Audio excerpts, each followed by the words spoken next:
Hi, I'm Oskar van Deventer and this is the Propp Tiles puzzle. It's named after its inventor, Jim Propp. So let me show you how it works. We first remove the lid and you can already guess that it's a pattern puzzle.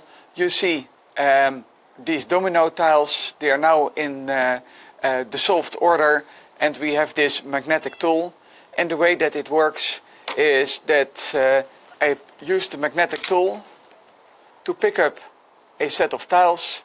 I rotate them, I put them back, then I move it to a different place, maybe this set of 3. I take them out, I rotate them, I put them back, move on to this one, rotate, back, and quickly we see that we have everything scrambled. So yeah, one more scramble.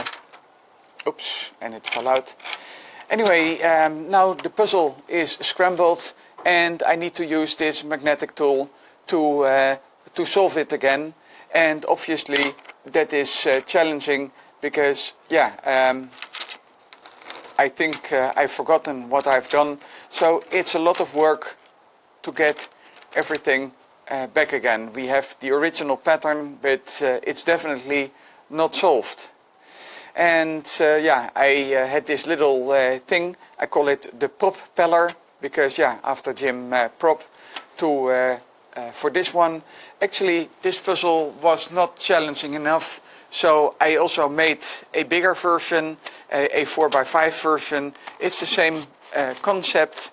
We have a lot of these tiles, and every time you take 3 of them, you rotate and you put them back.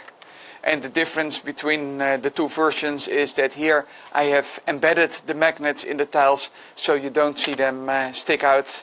But the concept is the same. You move, you rotate, and etc. and you solve it. And this puzzle is quite hard to solve, to get all the numbers back again, because you also have the problem that not all moves are possible. For instance, you can't move from here, so it's definitely much harder than a 14-15 puzzle. However, the puzzle design has one challenge.